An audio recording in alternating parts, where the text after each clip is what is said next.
এনসিপির কিন্তু জেলা উপজেলায় ওইভাবে কমিটি নাই অনেক জায়গায়।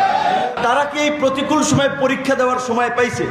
তারা তো অটো পাস করছে। বিএনপি চায় যেন আমরা এতদিন যুগপৎ আন্দোলন করেছি এবং ধরেন এখন লেটেস্ট জুনিয়রদের সংগঠন এনসিপি, তাদেরও রাজনৈতিক সিনিয়র আমরা, কাজে আমাদের যে কি মেকানিজম সে তো বিএনপিও জানে। কাজে বিএনপি যদি গভর্নমেন্ট ফর্ম করে তাদের একটা স্ট্যাবিলিটির জন্য রাজনৈতিক মিত্রের সহযোগিতা প্রয়োজন, তারাও চায় যেন আমরা তাদের সাথেও থাকি।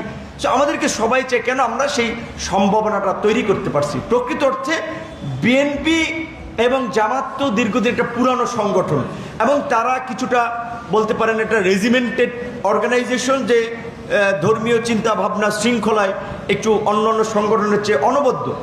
আমরা কিন্তু বলা চলে পপুলারিটির দিক থেকে, আমাদের সাংগঠনিক কাঠামোর দিক থেকে আমরা কিন্তু বিএনপি জামাতের পরে আমাদের একটা অবস্থান আমরা তৈরি করতে পারছি।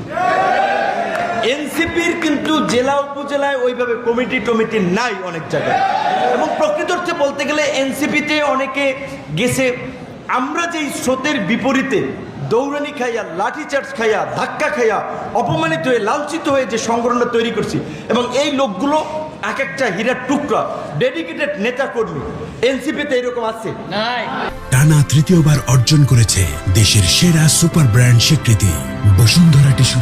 তারা কি এই প্রতিকূল সময় পরীক্ষা দেওয়ার সময় পাইছে? তারা তো অটো পাস করছে।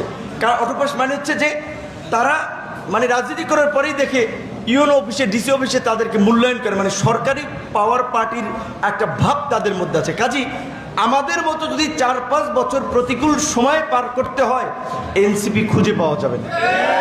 বাস্তব কথা ভাই, এইরকম কয়টা লোক মাইর খাইয়ে এবার উঠে দাঁড়াইবে যে আমরা আন্দোলন করছি।